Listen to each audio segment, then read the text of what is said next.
Hello and welcome back to the channel for another College TF review. Today I'll be taking a look at the Transformers Rise of the Beasts Studio Series Mirage. This guy is number 105 in the Studio Series line. I got mine from All Time Toy Store. Check out the link in the description below to pick up yours. And I'm glad to finally have this guy in the collection, but of course this is a highly contentious figure as it's got its quirks, let's say.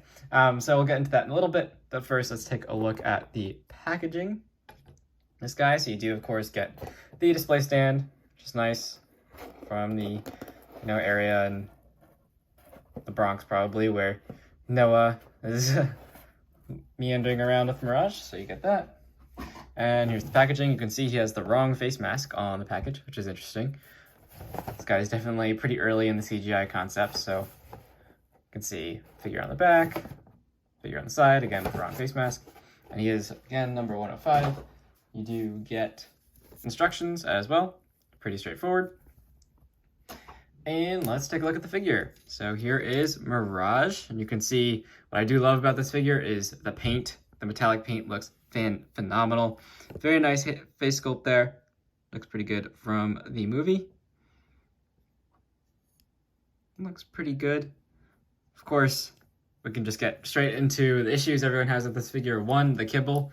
Yeah, it is pretty bad, especially given how compact this figure was, how lean he was in the movie. So he's a very lean and agile character, and this is pretty much the opposite of that. Especially when you get into a comparison with Prime, you can see this guy does not look quite as clean as the other Rise of the Beast designs as he should in the movie. So it's a little unfortunate that they couldn't have found a way to manage all this stuff a little better.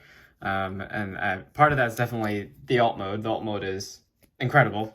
Definitely, I do love it. But the robot mode definitely suffers quite a bit from the accuracy they put into the alt mode. Another big laziness that I really don't like is the fact that the arms are transparent plastic.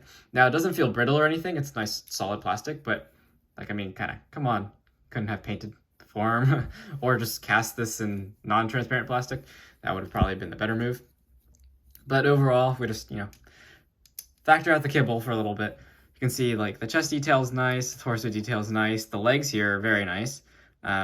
It's just you've got the big door on the side. If there was a way to like hide this door, it would work a little better, or fold it around or something. You can see the wheels on the back of the legs there. The back of the car forming the feet. And yeah, he's got a big backpack, which he had no backpack in the movie, so that's not the greatest. So overall in robot mode, yeah, he doesn't look the best, and so let's get into articulation. So his head is on a ball joint, so you get side to side, not really much down, not much up. It's a little bit hindered just due to the way it's sculpted and back there, but it is pretty accurate, so can't detract too much from that. Shoulder does go up to there until it starts hitting the kibble behind his head, which like what is the car part doing back there? And then does rotate all the way around. You do kind of get two joints here for the shoulder. You get like this up and down movement in there, plus the just outward ball joint movement. You do get a bicep rotation. You get past 90 degrees out of the elbow, which is nice to see. And you do get a wrist swivel as well. So pretty good. Then he would have a waist swivel if he didn't have all the leg kibble plus the back kibble. Those just interfere with each other. So it's a bit annoying. So you can't really use this unless you like lift the legs out of the way. Then you can still not even really use it. Still knocks into things. The legs can kick high, can do the high kick pretty well. Can go back further than you would expect as well. You do get a thigh swivel up here, but it doesn't really work backwards because the door is on his leg, his backpack. It's quite a lot of kibble. Then he does have about a 90-degree bend there out of the knee. And you do get a ball joint at the ankle, so this does rotate for transformation and does angle in, angles out very far. So in theory, you could try and pose this guy, but the limitations of the legs and not being able to turn outwards, and then also his lack of waist rotation, plus the kind of strangeness of all the kibble behind his head, does make him a little bit clunky to pose and play with. But overall, despite all of the negatives of this figure, I do enjoy it, mainly because I do very much favor well done alt modes, as it's a transformer. It needs to look like a robot in disguise, so the alt mode needs to be plausible. And this guy's alt mode looks fantastic. So I can't detract that from this figure. And the paint applications are very nice. And based on, I didn't pick up any of the mainline figures, mainline Transformers figures for this movie, but based on what I've seen, this is definitely superior to that figure. So I would, if you're trying to collect all the figures from this line, I would definitely recommend it. But just bear in mind that, it's not as great as like Bumblebee or Optimus Prime. Speaking of which, let's bring in Prime for some comparisons. Oh, and I did forget to mention, here is his blaster. I had it on earlier. Very simple, pegs over his arm. Does look pretty good. No paint apps or anything, but some nice sculpt work. So you do get that. So with Prime, again, this is the KO Prime, as I could not pick up that Target exclusive because they've discontinued it, and my pre-order is canceled. So that's fun. Come on, Hasbro. But I think Jakar Tommy will be re-releasing this guy in the future. So, and I'll also get the buy away. So I'll end up probably with 3 or 4 of these guys in the end. But there you go. Here's the comparison. So size-wise, I think he stacks up pretty good with Prime. Prime's definitely nice and tall, just so you can see the comparison. I think that works pretty well, indeed. So there's that. I have reviewed this guy. Definitely check him out. Good figure. And so let's get into transformation, which is actually, despite how much plastic and transparent plastic and stuff is used on this guy, it's not quite as cringy as I had thought and as people might have made it out to be. So first you just want to separate. That's probably the worst part, is separating this out of the back, because I feel like I'm going to scrape the paint. But you just do that first and pull it up so that it kind of sits flush up here, and there's little tabs, a tab in, like that. Then I do like to kind of start unfolding things in back here. Just gives you a little bit more room to work with, because next we want to just rotate the fists around so they're facing that, and then untab the chest like that, and it'll just flip upwards. You need to spread out those front panels, and we can just already form the front of the car. I like how early on you can just form the front of the car. It helps keep things out of the way and as you're transforming this guy. If you want to, you could rotate the head around, I think, but you don't need to. So do that. Then next up, I do like to extend out the waist joint now. You can see there's 2 joints in there. The top one on mine is pretty stiff, so I just like to get this all extended now and rotate, managing all the kibble. You want to rotate at the waist here. There you go. And just kind of keep all that out of the way. Maybe bend this back down a little bit, because you will need the clearance later on here. So next, we want to take the arms. Again, just manage just moving the kibble out of the way, just like you will have to do in robot mode. Take the arms, bend them back, and don't tab them in yet. Just kind of leave them sitting, something like that for now. So same thing on the other side, just pull down at this hinge joint and kind of situate it up in there for now, like that.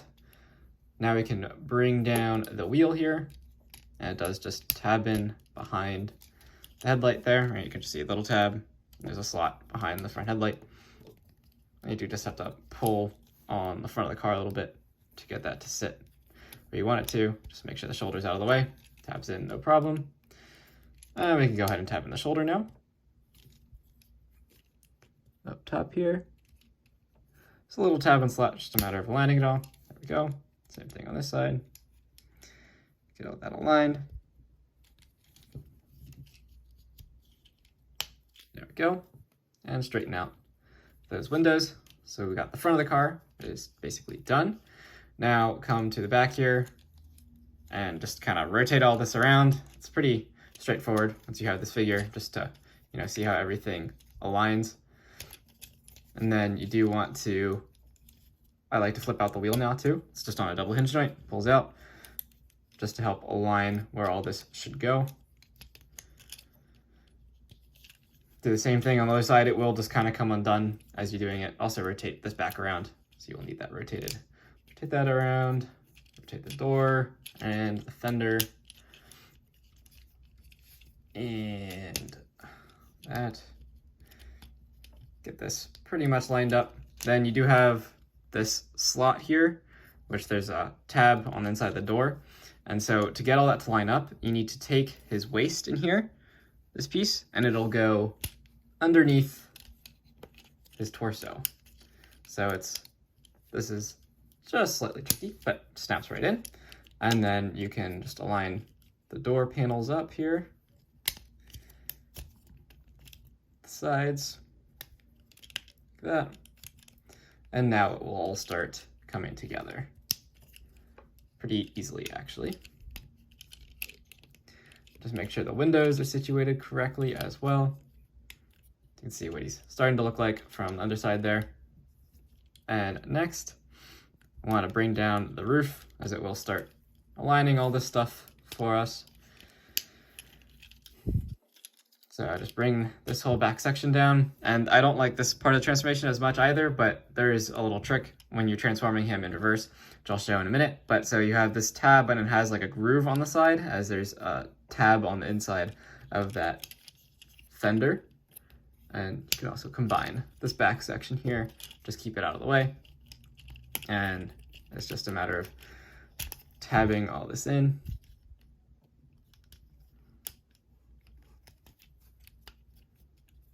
And you do also need to make sure that this roof section does come behind these windows, otherwise things won't tab in right. And so sometimes, you know, it's just a little bit of patience and it'll go in eventually.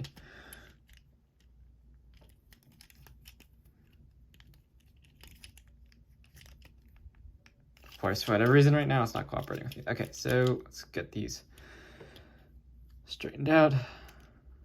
Bring down this top section. I think I have the fist. Yeah, the fist's oriented correctly.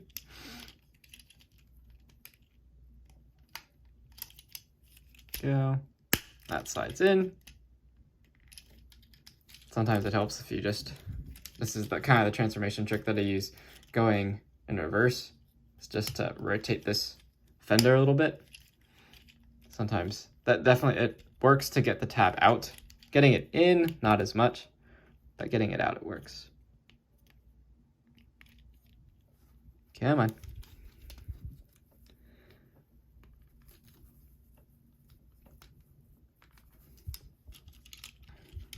This side always gives me a little bit of trouble, though, not usually this much. Can't quite tell why it won't go in right now. Mirage is apparently a little camera shy. Doesn't appear that way in the movie. There we go, finally. Thanks for bearing with me there. All right, now just make sure all the windows, side windows are on the outside. You got something looking like this. Now we can work on the back. So I don't tab in the back section until now, once it's all lined up. So I find it's a lot easier that way. Because now you can just kind of slide everything up into place. Give it a good squeeze. There you go. It's tabbed in. You can take the feet, the toes, fold those in. And for the roof, just it tabs into the top of the forearms. Something like that.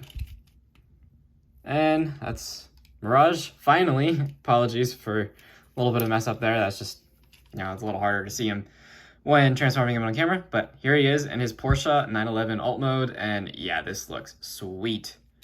Looks fantastic. I really do dig this alt mode. Loved it in the movie.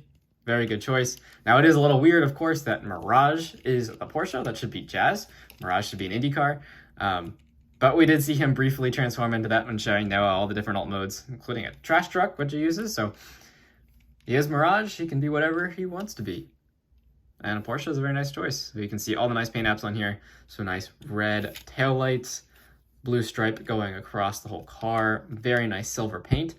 And even despite some of the very close tolerances, the paint chipping on this guy isn't too bad yet, and I've transformed him a few times. So do also get the nice orange in front, some black for the grills, silver, different kind of silver for the headlight. Nice Autobot logo, painted and molded in on the top there. And you got Porsche across the side. This is an officially licensed vehicle, so that is fantastic to see. And there's the underside. If you want to store the weapon, you can. You get 2 slots, one on each side. There's one there, one on the other side. and these 2 tabs on the side of the gun. And it does just sit right in there like that. So you can store his gun, no problem. Oh, there you go. Definitely take this alt mode. And it does roll. I've done something weird. There we go. It does roll, no problem. And I wish the wheels were painted in silver, but there is very nice detail behind them and in them. So, and they're not just your typical mushroom peg, they're actually pinned on wheels. So, very nice. Very, very nice. Now I transform Prime, bring him in for comparison. All right, and here is Rise of the Beast Prime. You can see how they stack up. Of course, Prime, as usual, is a little bit small in comparison to the cars, and or vice versa. The truck should be a lot bigger, but they still look very good together. And Prime is still bigger, so it still works, in my opinion, definitely very nicely. And yeah, looks very good. Really liking this Rise of the Beast toy line, minus not being able to obtain the official version of this one. But I gotta say, after, if you've seen my original video of this guy, it was definitely a lot to transform him the first few times because of how stiff the joints are.